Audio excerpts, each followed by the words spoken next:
News आप देख रहे हैं, आपके साथ मैं हूं अक्षय गर्पा।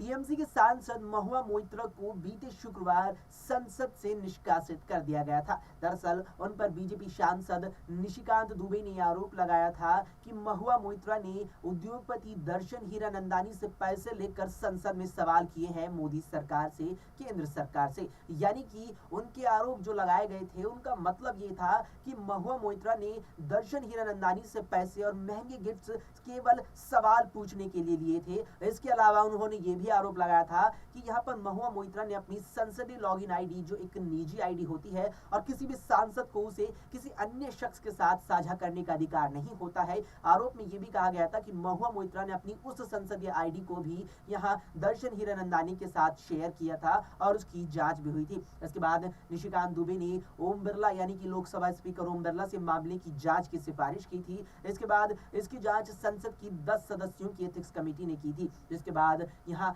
3 दिसंबर को संसद की एथिक्स कमेटी ने अपनी जो रिपोर्ट तैयार की थी, महुआ मोइत्रा के खिलाफ जो जांच की थी, उसमें पाया कि यहाँ वाकई में महुआ मोइत्रा दोषी है और उन्होंने महंगे गिफ्ट्स भी लिए हैं, साथ ही अपनी संसदीय आईडी भी किसी अन्य शख्स के साथ साझा की है। जिसके बाद संसद की एथिक्स कमेटी ने लोकसभा स्पीकर ओम बिरला को 3 दिसंबर को रिपोर्ट सौंपते हुए उन्हें सदन से निष्कासित करने की मांग की थी और फिर आखिरकार महुआ मोइत्रा को 8 दिसंबर शुक्रवार के दिन संसद की सदस्यता से निष्कासित कर दिया गया। लेकिन इस सब के बीच अब इस पूरे मामले को लेकर महुआ मोइत्रा ने सर्वोच्च न्यायालय का रुख किया है। उनका मानना है कि यहाँ पर केंद्र सरकार के दबाव में उनके खिलाफ एक कार्रवाई की गई है और अब इस रास्ते से बचने के लिए, इस कार्रवाई से बचने के लिए उन्होंने यहाँ सुप्रीम कोर्ट का रुख किया है और संसद में उनके खिलाफ जो फैसला आया है, जिस तरह से उनकी संसद की सदस्यता खत्म कर दी गई है, उस फैसले को भी चुनौती उन्होंने सुप्रीम कोर्ट में दी है, इस उम्मीद के साथ कि अगर वे सुप्रीम कोर्ट में खुद को एक निर्दोष सिद्ध कर पाती हैं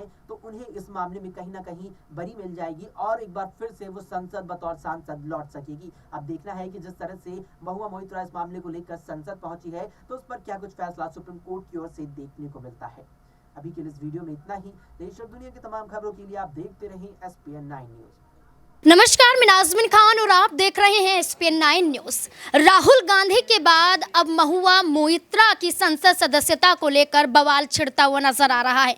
जब राहुल गांधी के खिलाफ मानहानि का केस दर्ज हुआ था, उसके बाद से देखा गया कि राहुल गांधी पर मानहानि केस के जरिए उनकी संसद सदस्यता ही रद्द कर दी गई थी। अब ऐसे में गिफ्ट्स और पैसों के बदले गौतम अडानी और देश के प्रधानमंत्री के खिलाफ सवाल पूछना, वो भी संसद के अंदर, महुआ मोइत्रा के लिए भारी पड़ गया। यहाँ पर एक निजी कारोबारियों को फायदा पहुंचाने के लिए देखा जाए तो यहाँ पर नाम आता है कि हीरानंदानी यहाँ पर उन्हें गिफ्ट देते हुए नजर आए, पैसे देते हुए नजर आए, सिर्फ और सिर्फ इसलिए ताकि गौतम अडानी के खिलाफ यहाँ पर संसद में सवाल पूछे जा सके। इतना ही नहीं, यहाँ पर जो लोकसभा की आईडी दी जाती है, महुआ मोइत्रा ने उसके पासवर्ड को भी शेयर कई बार किया है। यहाँ पर कई बार सिर्फ भारत में ही नहीं, विदेश में भी ये आईडी लॉगिन हुई है, जिसके बाद महुआ मोइत्रा फंस जाती हैं, संसद सदस्यता रद्द हो जाती है और उससे जुड़े हुए तमाम सवाल यहां पर जहन में बनते हुए नजर आते हैं। तमाम लोग न्यूज रूम में मौजूद हैं और सबसे पहले अमन सर मेरे साथ मौजूद है। सर, आपका बहुत बहुत स्वागत है। सर, जैसे कि महुआ मोइत्रा के बारे में जाने, टीएमसी सांसद है और ऐसे में एक प्रवक्ता के रूप में भी देखी जाती हैं। राहुल गांधी की संसद सदस्यता गई थी, अब महुआ मोइत्रा की संसद सदस्यता यहाँ पर चली गई है और इसी बीच में महुआ मोइत्रा से जुड़े हुए हर किस्से यहाँ पर खुलते हुए नजर आ रहे हैं। ऐसे में देखा जाए तो ये भी कहा गया है कि राजनीति में आने से पहले वो कोई बड़ा काम करती थी और ऐसे में करोड़ों की नौकरी छोड़कर राजनीति में आने का उनका क्या मकसद हो सकता है? देखिए, बिल्कुल, और अगर उनसे पूछेंगे तो वो तो यही बोलेंगे कि मैं सेवा करने के लिए आई थी। लेकिन जो मामले अब सामने आ रहे हैं वो ये बता रहे हैं कि क्या वाकई वो जनता की सेवा करने के लिए आई थी या अपनी सेवा, जिस तरह से मनी और जिस तरह से तमाम गिफ्ट और तमाम चीज़ों के ज़रिए करना चाहती थी, ये अपने आप में बड़ा सवाल बन गया है। और देखिए, इस तरह का आरोप लगना और उसके बाद जिस तरह से उनकी जो है सांसदी ख़त्म होना अपने आप में कई तरह के सवाल भी खड़े करता है। क्योंकि देखिए, ये जो पूरे का पूरा प्रोसेस अगर आप देखें कि लॉगिन उनकी जो आईडी होती है, विदेश प्रवेश में भी उनकी लॉगिन आईडी होती है, और जिस तरह सवाल पूछने के लिए उनको पैसा और तमाम गिफ्ट देने के बाद खुद जो दर्शन हीरानंदानी वो खुद स्वीकार करते हैं और ये भी कहते हैं कि उनकी जो कह सकते हैं इच्छा है बहुत प्रबल हैं, बहुत ज़्यादा बुलंद हैं, वो दबंगई के तौर पे खुद को कहीं ना कहीं पेश करती हैं। और संसद में भी देखा गया है जिस तरह से वो अपना कोई भी बयान रखती थी, कोई भी बात रखती थी तो बड़े बुलंद अंदाज में रखती थी। और अब लगभग अगर उनकी पूरे पॉलिटिकल करियर को देखा जाए तो अभी कोई बहुत लंबा करियर नहीं है उनका, क्योंकि विधायक के बाद सीधा वो सांसद बनी 2019 में। उसके बाद जिस तरह से एक के बाद एक कहा जा रहा है कि 61 बार ऐसा हुआ है कि सवाल उन्होंने पूछे वो किसी और के कहने पे पूछे। तो ये जो पूरे का पूरा मामला है और जिस तरह से निशिकांत दुबे का इसमें नाम आना, क्योंकि निशिकांत दुबे के ऊपर उन्होंने फर्जी उनके सर्टिफिकेट के ऊपर आरोप लगाया था, मेरे ख्याल से उसी का एक तरीके से बदला उन्होंने लिया और उनके ऊपर जैसे लिखित में ये बात कही जो लोकसभा अध्यक्ष हैं कि भाई इसी तरह के काम में इन्वॉल्व हैं और पूरी इंक्वायरी उसके बाद अब जाकर उनको जो रद्द कर दिया गया उनकी सांसद जो है। तो देखिए खाली विक्टिम कार्ड खेलना कि मैं इसमें पूरा निर्दोष हूँ, मैंने कोई इसमें मेरा कसूर नहीं है और सारा मैं चीज़ें जो हैं वो बीजेपी के द्वारा ज़रिए की गई, तो देखिए इतना सीधा सीधा मामला है नहीं, क्योंकि इससे पहले 2005 में देखें तो 11-12 जो सांसद थे उनको भी इसी तरह के मामले में जो है संसद से निष्कासित किया गया था।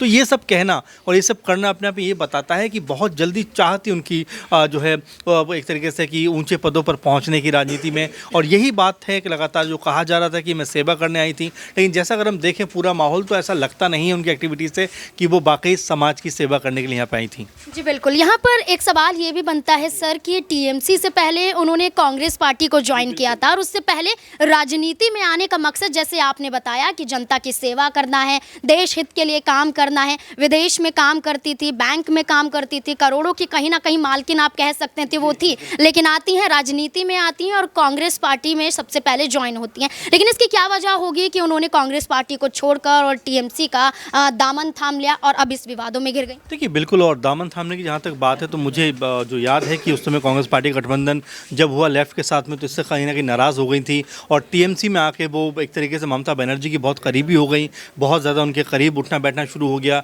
इसके बाद विधानसभा में गई 2019 में अगर बात करें तो कृष्णा नगर सीट से वो एक बार फिर पहली बार यानी कि वो सांसद बनी। और देखिए मैं पहले से कह रहा हूँ कि उनकी जो इच्छाएँ थी वो बहुत प्रबल थी, बहुत ज़्यादा वो तुरंत आगे बढ़ना चाहती थी, इसीलिए जो उनका टारगेट था पीएम मोदी को लेकर था, अडानी को लेकर था कि वो ऐसे सवाल पूछ रही थी जिससे उनको अटेंशन मिला। और देखिए कई बार आपने देखा संसद में कि उनके भाषण पे लगातार अटेंशन मिली भी, टीवी पर वो सुर्खियों में छाई रही। तो ये तमाम सारी वजह थी और साथ में जो गिफ्ट और पैसे लेने की बात सामने आ रही है वो भी अपने आप में बहुत सारी चीज़ें बयां कर रही है। इसके अलावा जो हीरानंदानी है उनके अडानी के साथ में बहुत सा जो है कह सकते हैं कंपटीशन था। तो ये कई तरह के प्रोसेस में फंसी हुई नज़र आ रही है, सिर्फ पैसे का ही मामला नहीं है बल्कि खुद को उनके ज़रिए आगे बढ़ाने का भी कहीं ना कहीं मामला है। तो फिलहाल पूरे का पूरा अगर हम इस पर विचार विमर्श करें तो नज़र ये आता है कि जो कह सकते हैं मोइत्रा है उनकी जो अभिलाषाएं थी, ख्वाहिशें थी वो बहुत ज़्यादा बुलंद थी, इसीलिए कहीं ना कहीं वो इस चक्रव्यूह में कहीं ना कहीं पूरी तरह फंस गई हैं। महुआ मोइत्रा गिफ्ट्स के बदले, पैसे के बदले सवाल पूछने के आरोप में यहाँ पर उनकी संसद सदस्यता रद्द हो जाती है।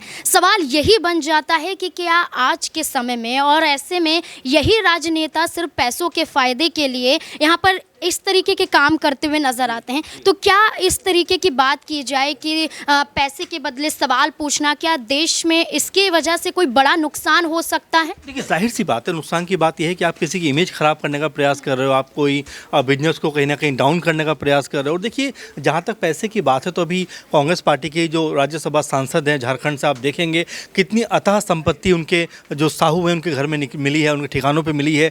300 करोड़ के आसपास के मामला निकल कर सामने आता है। इसके अलावा खुद अगर हम आम आदमी पार्टी की बात करें जो दिल्ली में सरकार चला रही है उनके ऊपर भी जिस तरह से तमाम गबन घोटाले के आरोप लग रहे हैं, इसके अलावा झारखंड की जो सरकार है उसके ऊपर आरोप लग रहे हैं। तो ऐसा नहीं है कि सिर्फ हम महुआ की ही बात करें, बल्कि जो भी राजनीति में हैं और बड़े पदों पर हैं, उच्च पदों पर हैं, उनको ऐसे इस तरह के आरोपों से दो चार होना पड़ता है।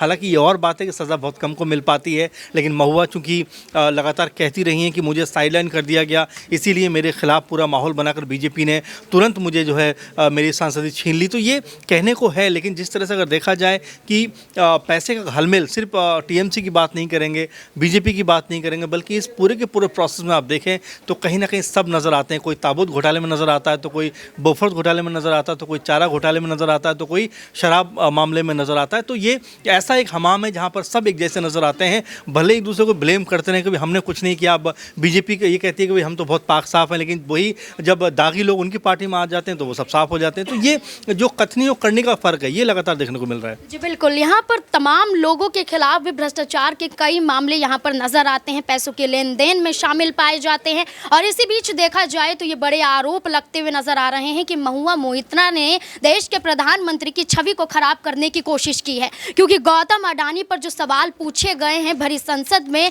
वो देश के प्रधानमंत्री से जोड़कर ही है। क्योंकि देखा जाए तो गौतम अडानी को लेकर ये कहा जा रहा है कि उन्होंने देश का पैसा खाया है, उन्होंने कई यहाँ पर कंपनियों को फायदा पहुंचाने के लिए, अपनी कंपनी को फायदा पहुंचाने के लिए जनता का पैसा यहाँ पर खाते हुए नजर आए। और उसका सीधा सीधा तौर पर यह आरोप लगाया जा रहा था कि देश के प्रधानमंत्री यहाँ पर गौतम अडानी का साथ दे रहे हैं, उन्हें बचाने की कोशिश कर रहे हैं। और इसी मुद्दे पर लगातार विपक्षी पार्टियों की बात करें तो कांग्रेस पार्टी की तरफ से राहुल गांधी लगातार हमलावर साबित रहे, और गौतम अडानी के जरिए ही कहीं ना कहीं राहुल गांधी भी फंसते हुए नजर आए थे। अब महुआ मोइत्रा भी फंस गए हैं, लेकिन ये कहा जा रहा है कि महुआ मोइत्रा ने पैसों के लिए देश के प्रधानमंत्री की छवि को खराब करने की कोशिश कर रही है। यहाँ पर मेरे साथ अबरार भी मौजूद है, अबरार से जानने की कोशिश करेंगे क्या वाकई यहाँ पर जो आरोप लग रहे हैं महुआ मोइत्रा पर कि उन्होंने पैसे के लिए देश के प्रधानमंत्री की छवि को खराब किया है, गौतम अडानी का इस्तेमाल वो करते हुए नजर आ रहे हैं, ये जो छवि को उन्होंने खराब किया है इसको कैसे वो यहाँ पर अब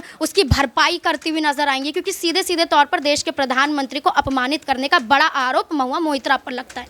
देखिए बिल्कुल एक गंभीर आरोप है, और जिस ढंग से हीरानंदानी के बयान है, जाहिर सी बात है कि ये और कई बड़े सवालों को जो है उठाते नजर आएंगे आगे आने वाले दिनों में। क्योंकि फ़िलहाल अभी जो आप कह सकते हैं कि इस समय जो उनकी सांसदी गई है, अब इसको लेकर के उनके लिए कड़ी चुनौती है कि अगर वो ये मान रही हैं कि उनको फंसाया जा रहा है या फिर उनके खिलाफ जो तथ्य पेश किए जा रहे हैं वो बिल्कुल गलत है, तो उनको ये सारी बातें साबित करनी पड़ेंगी। फ़िलहाल जो आरोप लगाए गए हैं और जिस ढंग से ये दावा किया गया है कि 2017 के बंगाल के बिजनेस समिट में मुलाकात हुई महुआ मोइत्रा से, फिर 2019 में एक बार और मुलाकात हुई, और फिर लगातार दुबई जब आना जाना रहा तो महुआ मोइत्रा की लगातार जो हीरानंदानी से मुलाकात होती रही।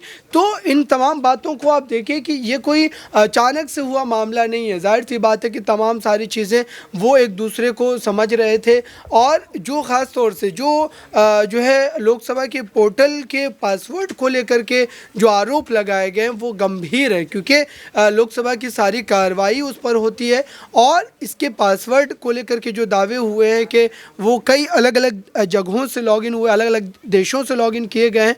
तो ये महुआ मोइत्रा को अब साबित करना पड़ेगा कि आखिरकार उनके ऊपर जो ये आरोप लगाए जा रहे हैं, हालांकि कार्रवाई के रूप में उनकी सांसदी छीन ली गई है, क्योंकि अगर वो अपने आप को स्वच्छ साबित नहीं कर पाती हैं, वो ये साबित नहीं कर पाती हैं कि इस मामले में उनके खिलाफ जो भी सबूत दिए जा रहे हैं या जो भी आरोप लगाए जा रहे हैं वो बिल्कुल बेबुनियाद है, तब तक उन्हें संसद में दोबारा वापसी की इजाज़त बिल्कुल नहीं होनी चाहिए, क्योंकि उन्हें बिल्कुल मौका दिया जा रहा है और वो पूरी तरीके से अपनी छवि को जो है सुधार सकती हैं अगर उनके ऊपर ये आरोप गलत लगाए गए हैं। तो फिलहाल अगर देखा जाए तो इस समय ओम बिरला ने जो फैसला लिया है वो बिल्कुल उचित फैसला है, और मुझे लगता है कि राहुल गांधी के ऊपर भी इस तरीके के फैसले लिए गए थे, सांसदी गई थी लेकिन उनके पास मौका था, उन्होंने अपनी सांसदी फिर वापस ले ली। तो इस तरीके से ही अब जो है महुआ मोइत्रा को साबित करना पड़ेगा, और इस पूरे मामले में एक बड़ा आप कह सकते हैं कि पक्ष ये भी है कि ममता बनर्जी को कम से कम इस पूरे मामले पर स्पष्टीकरण देने की ज़रूरत है, क्योंकि इससे कहीं ना कहीं भ्रम की स्थिति पैदा होती है। हालांकि विपक्ष के नाते लगातार ये सरकार पर आरोप लगाए जा रहे हैं कि सरकार दरअसल इसका गलत जो है इस्तेमाल कर रही है, और इस तरीके से कहीं ना कहीं विपक्षी सांसदों को जो है वो संसद से दूर कर रही है। ये आरोप उनके द्वारा भी लगाए जा रहे हैं, लेकिन मुझे लगता है कि दोनों को ही इस बात पर जो है अपने अपने सबूतों को रखना चाहिए। जब तक महुआ मोइत्रा जो है इस पूरे मामले पर क्लीन चिट नहीं हासिल कर लेती है तब तक उनकी सांसदी में वापसी नहीं होनी चाहिए। यहाँ पर महुआ मोइत्रा पर एक्शन तो हो गया है, उनकी संसद सदस्यता रद्द हो गई, लेकिन क्या जिस गौतम अडानी पर बार बार हमलावर साबित हुई, यहाँ पर 61 बार सवाल पूछे गए और संसद के अंदर सिर्फ और सिर्फ ये सवाल गौतम अडानी से जुड़े हुए बताए गए, तो क्या अब महुआ मोइत्रा के खिलाफ गौतम अडानी भी कोई एक्शन ले सकते हैं? क्योंकि बड़ी कंपनी के मालिक है, बड़े कारोबारी हैं और हीरा नंदानी ने जानबूझकर गौतम अडानी के खिलाफ ही सवाल पूछने के लिए कहा, तो क्या अब गौतम अडानी भी एक्शन में आते हुए नजर आएंगे? देखिए, सवाल पूछना और जो है पैसे लेकर के सवाल पूछना, ये दो अलग बात है। मुझे लगता है कि महुआ मोइत्रा ने जो सवाल उठाए हैं संसद के भीतर, वो सवाल क्या वाजिब थे और क्या वाकई उस तरीके की घटना घटी थी? अगर ये चीज़ है तो जाहिर सी बात है कि इस पर जो है अडानी समूह भी कोई बड़ा एक्शन नहीं ले सकता। लेकिन जहाँ तक संसद की अपनी जो एक जो अपना संविधान होता है और जिस तरीके से संसद की कार्रवाई को कहीं ना कहीं रेगुलेट किया जाता है, उस लिहाज से कहीं ना कहीं ये खिलाफ वर्जी की गई है महुआ मोइत्रा के द्वारा और उसके ऊपर कार्रवाई भी हुई है। जहाँ तक अडानी समूह को उस पर कार्रवाई करनी चाहिए या वो कार्रवाई करेंगे या नहीं करेंगे, ये वो उनका अपना निजी मामला हो सकता है। लेकिन इस बात को भी देखने की ज़रूरत है कि महुआ मोइत्रा ने जिन जिन प्रश्नों को उठाया है संसद के भीतर, क्या वो वाजिब जो है प्रश्न थे? हालांकि उस समय जब वो उठा रही थी इन तमाम मुद्दों को, तो जाहिर सी बात है कि इसको गंभीरता से लिया जा रहा था। मीडिया चैनल जो है इसको ब्रेक भी कर रहे थे और महुआ मोइत्रा की जो शख्सियत रही है और जिस तरीके से वो लगातार जो है जिन जिन मुद्दों को उठाती रही है, जाहिर सी बात है कि उसको गंभीरता से हमेशा लिया गया और टीएमसी की एक कद्दावर और काबिल सांसदों में उनका नाम शुमार किया जाता है।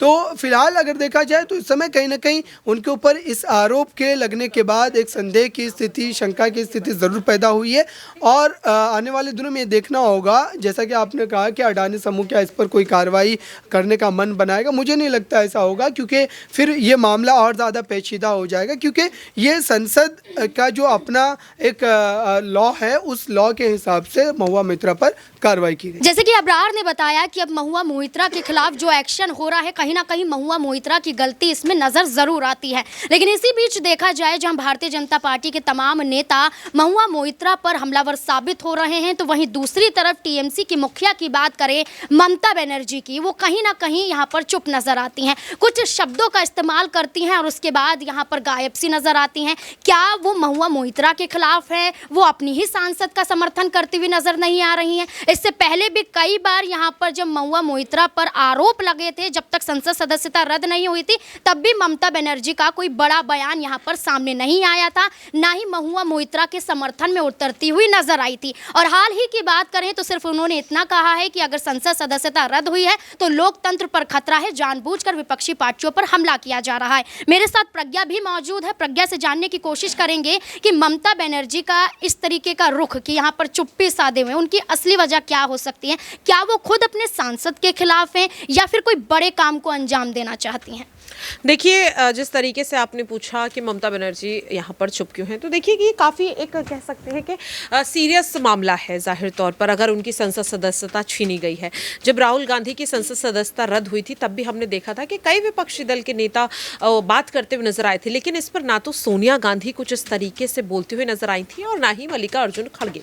तो जाहिर तौर पर एक कह सकते हैं कि पार्टी के मुखिया होने के तौर पर, एक राज्य के मुख्यमंत्री होने के तौर पर ममता बनर्जी ने जो बयान दिया है वो कहीं ना कहीं सही है, क्योंकि अगर वो इस पर ज्यादा कुछ बोलेंगी तो उनके खिलाफ भी कार्रवाई हो सकती है, क्योंकि अगर आप संसद के फैसले पर सवाल उठाएंगी। और दूसरी चीज ये कि महुआ मोइत्रा पर जो इल्जाम लगे हैं उसे लेकर एथिक्स कमेटी ने काफी सबूत यहाँ पर दिखाए हैं और जिसके चलते ये पूरा जो प्रकरण है वो देखने के लिए मिल रहा है। तो यहाँ पर मुझे नहीं लगता कि ममता बनर्जी ने कुछ गलत किया है। हालांकि फिर भी अगर आप जिस तरीके से उनकी चुप्पी को लेकर सवाल कर रही हैं, तो जाहिर तौर पर देखिए 2024 के लोकसभा चुनाव हैं और ऐसे में विपक्ष की तरफ से ममता बनर्जी को भी देखा जा रहा है पीएम उम्मीदवार के लिए, जो तमाम नेताओं के नाम सामने आ रहे दावेदार के तौर पर। तो कहीं ना कहीं ममता बनर्जी अपनी उस छवि को अभी कायम रखना चाहती है कि इस तरह की मुश्किल में वो आपा नहीं खोती या भावनाओं में नहीं बहती है, सोच समझ करके बयान देती हैं, जैसा कि एक पार्टी के मुखिया को देना चाहिए। तो यहाँ पर ममता बनर्जी का ये बयान इस चीज को दर्शा रहा है कि वो 2024 को देखते हुए अभी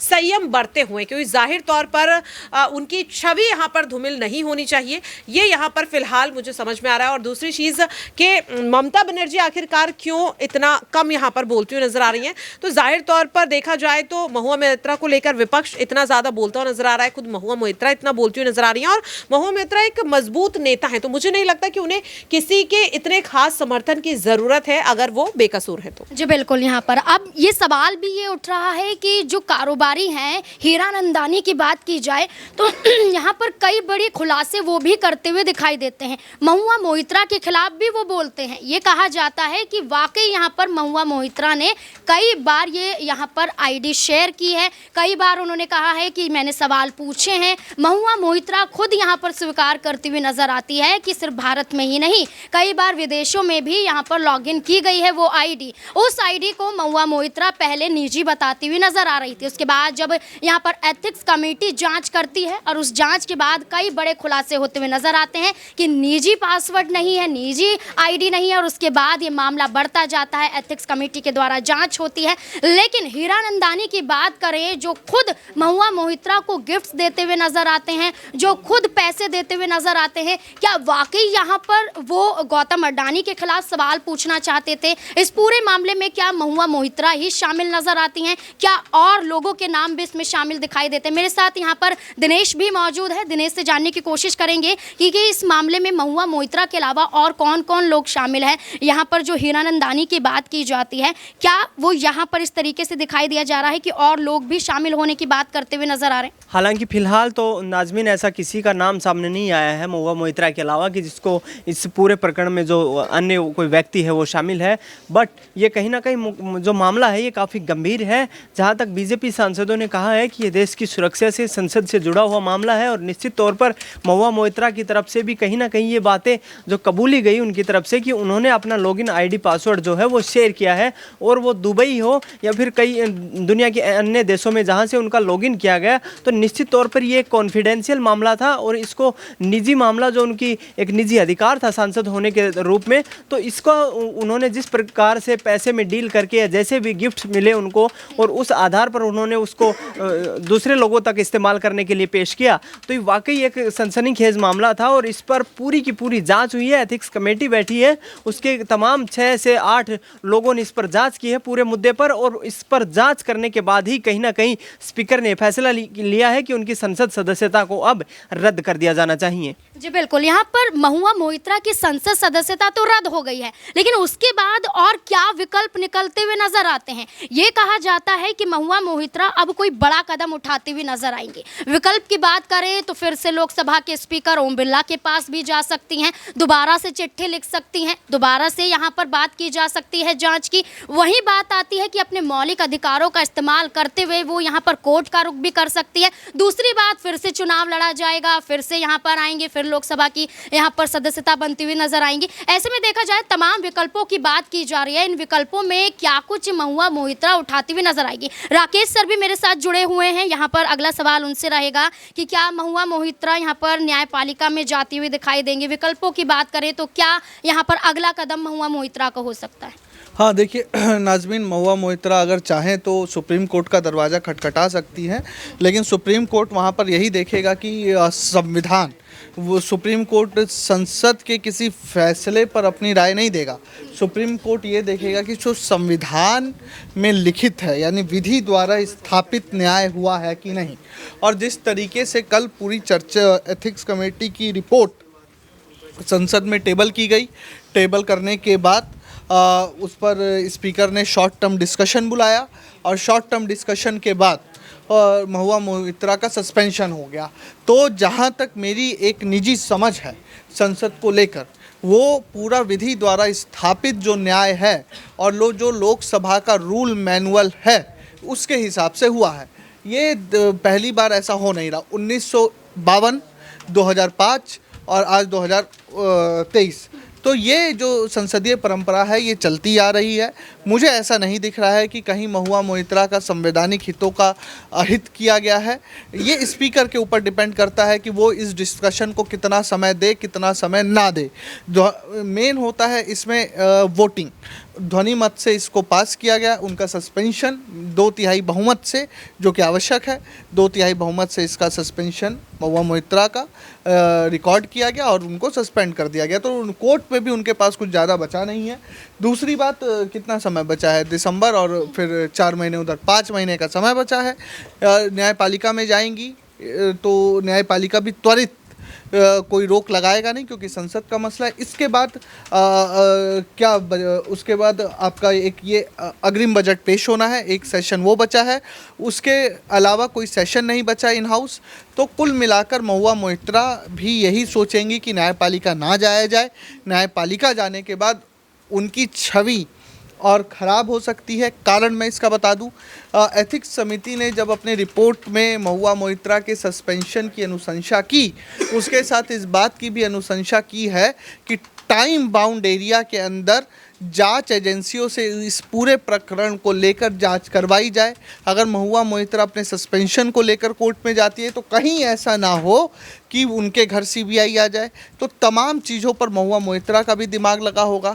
दूसरी बात, टीएमसी को लेकर, टीएमसी ने जिस तरीके से इस पूरे प्रकरण के दौरान चुप्पी साधी रखी, तो वो भी कहीं ना कहीं ये दर्शाता है कि टीएमसी एक तरीके से एक कह लीजिए कि उतने समर्थन में नहीं दिखी जितने समर्थन में वो अक्सर बोलती है। डेरेक ओब्रायन से लेके टीएमसी के लोकसभा नेता तक तमाम लोग चुप्पी साधे रहे। बस कल डिस्कशन के दौरान हो हल्ला हुआ, सभी महुआ मोइत्रा के जाकर पीछे खड़े हो गए।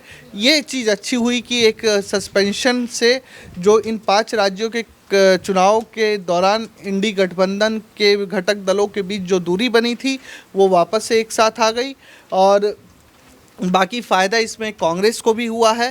कांग्रेस के पास अब ये है कि टीएमसी के नेताओं पर जिस तरीके से भ्रष्टाचार के आरोप लग रहे हैं, चाहे वो बंगाल स्तर पर हो या संसद के स्तर पर, तो कांग्रेस के लिए भी मैं कहूँ तो भले ही कल एक अच्छी चीज़ ये भी हुई कि सोनिया गांधी बहुत जल्दी किसी के पीछे दिखती नहीं है। कल वो महुआ मोइत्रा के पीछे दिखी, लेकिन महुआ मोइत्रा के पास अब बहुत ज़्यादा कुछ चीज़ें बची नहीं है, बल्कि उनको इस बात को स्पष्ट करना चाहिए कि उन्होंने 2 करोड़ लिए कि नहीं लिए।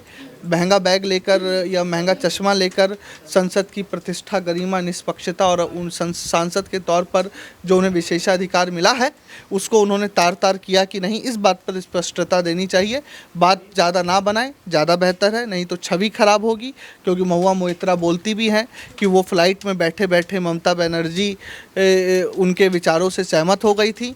कहीं ऐसा ना हो जिस फ्लाइट में बैठने के बाद उनको टिकट मिली उसी फ्लाइट में बिठाकर उनको राजनीति से उड़ा ना दिया जाए। जी बिल्कुल। यहाँ पर जैसे कि बात आई कि दर्शन हीरानंदानी ने गिफ्ट्स दिए, पैसे दिए, जिक्र आता है कि अब उन चीज़ों का क्या होगा? क्या इन चीज़ों पर भी कोई एक्शन लिया जाएगा कि महुआ मोइत्रा को जो तमाम चीज़ें यहाँ पर दी गई हैं उनको लेकर क्या? हाँ नाज़मीन, बहुत बेहतर ये सवाल है। उन्हें इस बात पर दर्शन हीरानंदानी से उनके क्या संबंध है, उस बात पर स्पष्टता तो जरूर देनी चाहिए। देखिए, टीएमसी जो हमेशा कहती है कि हम लोकतंत्र का संरक्षण कर रहे हैं, लोकतंत्र को बचा रहे हैं, लोकतंत्र हमारे लिए ज़रूरी है, तो एक जनता के द्वारा चुना हुआ प्रतिनिधि आज संदेह के घेरे में है।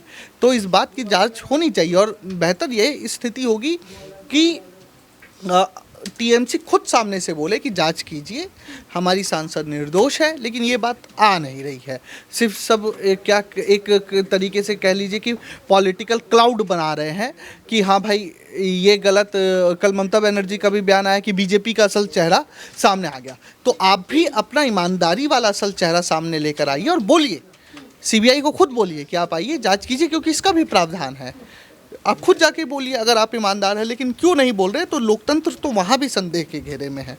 जी बिल्कुल। यहाँ पर जैसे गौतम अडानी के खिलाफ लगातार विपक्षी पार्टियां देखी गई और जांच की मांग करती हुई नजर आई, लेकिन अभी तक कोई जांच उनके खिलाफ नहीं देखी गई। और ऐसे में ये नाम आ जाता है महुआ मोइत्रा के मामले में दर्शन हीरानंदानी का। वो खुद भी कबूलते हुए नजर आते हैं कि वाकई यहाँ पर मैंने सवाल पूछे, जब महुआ मोइत्रा की संसद सदस्यता रद्द, उन पर एक्शन हो गया है, तो ये जो भागीदारी दर्शन हीरानंदानी की देखी जा रही है, आखिरी सवाल, क्या ये भी अपराधी पाए जाते हैं? इन पर भी एक्शन होता हुआ नजर आएगा? क्या लगता है? देखिए नाज़मीन, कई बार ना पॉलिटिक्स में किसी एक को धराशाही करने के लिए किसी एक को बिठाया जाता है। अचानक से ऐसा क्या हुआ कि दर्शन हीरानंदानी पकड़े गए? अचानक से क्या निशिकांत दुबे को कोई स्वप्न आया कि उन्होंने, जैसे ही उनके डिग्री पर सवाल हुआ तो उन्होंने लिखित आदे वो कर दिया, कंप्लेन कर दी? अचानक से ऐसा क्या हुआ कि मैंने अपने जीवन में किसी भी एथिक्स समिति को इतनी तेज काम करते हुए नहीं देखा। इवन बहुत कम पार्लियामेंट जो पब्लिक अकाउंट्स कमेटीज़ है या दूसरे पार्लियामेंट्री कमेटीज़ है उनको छोड़ दिया जाए तो इस तरह की टेम्पररी पार्लियामेंट्री बॉडीज़ इतनी तेज़ी से काम नहीं करती है। तो सवाल तो निशिकांत दुबे पे भी है कि आखिर कैसे आपको ये पूरा पता है। दूसरी बात कि दर्शन हीरानंदानी पर कार्यवाही होगी कि नहीं होगी। देखिए, आपको एक चीज़, ज्वालामुखी आप देखिए, ठीक है, और एक ज्वालामुखी के अंदर महुआ मोइत्रा के नाम का एक ज्वाला बीजेपी के अंदर भर रहा था। उन्होंने पीएम मोदी को जिस तरीके से टोपीबाज संसद के भीतर कहा, बिना नाम लिए ये कहा कि एक पागल के हाथ में हमने माचिस दे दी है, उसने पूरे गांव को आग लगा दिया।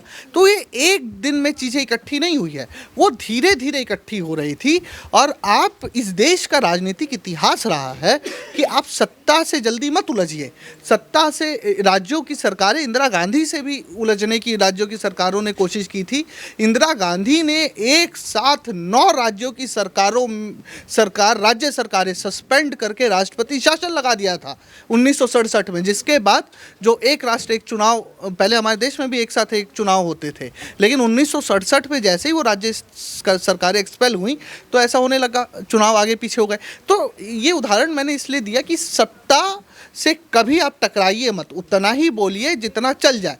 क्योंकि आज के दौर में प्रधानमंत्री के पद पर नेहरू नहीं बैठे कि जब एक युवा कवि बाबा नागार्जुन ये कविता उनके सामने पढ़ दें कि देश लूटते नेहरू नहीं है शर्माते, फिर भी गांधी के चरणों में झुक झुक सर नवाते, तो वो दौर नहीं है राजनीति का। या वाजपेयी साहब ये कह दे कि नेहरू हिटलर की तरह काम कर रहे हैं और नेहरू उनको शाम को संसद में ये समझाए कि आप इस्तीफा मत दीजिए, वो राजनीतिक सिद्धांत अब इस देश के राजनीति में बचे नहीं हैं। तो आज चाहे वो पक्ष हो या विपक्ष हो, एक राजनीतिक खटास है, और वो राजनीतिक खटास में अब आप कुछ भी बोल के निकल जाएंगे या राजनीतिक सिद्धांतों का हवाला देकर आपको छोड़ दिया जाएगा तो वो नहीं होगा। तो महुआ मोइत्रा का तो हाल ये हो गया। अब दर्शन हीरानंदानी ने अपना काम बीजेपी की मदद करके कर दिया है या एक्शन होगा? अगर एक्शन नहीं होता है तो बीजेपी की भी निष्ठा पर सवाल उठेगा। जी बिल्कुल। यहाँ पर अब बात तो ये आ जाती है कि सत्ता को आंख दिखाएंगे तो जवाब तो जरूर मिलेगा, और महुआ मोइत्रा को कहीं ना कहीं जवाब मिलता हुआ भी नजर आ गया। न्यूज़ रूम में तमाम लोगों ने अपने मत रखे, अपनी राय दी, कोई महुआ मोइत्रा के खिलाफ तो कहीं महुआ मोइत्रा के पक्ष में बोलता हुआ नजर आया। अब इस पूरे मामले में क्या कोई नया मोड़ आता हुआ नजर आएगा? क्या कोई विकल्प का सहारा महुआ मोइत्रा उठाती हुई नजर आएगी? क्या टीएमसी मुखिया ममता बनर्जी कोई बड़ा कदम उठाएगी? विपक्षी पार्टियां जो एकजुटता की बात करती हैं, क्या अब वो एकजुट होती हुई दिखाई देंगी महुआ मोइत्रा के लिए? क्या कुछ होगा इस पूरे मामले को लेकर? आपकी क्या राय बनती है? कमेंट बॉक्स में जरूर बताएं। देखते रहे SPN9 न्यूज़। धन्यवाद।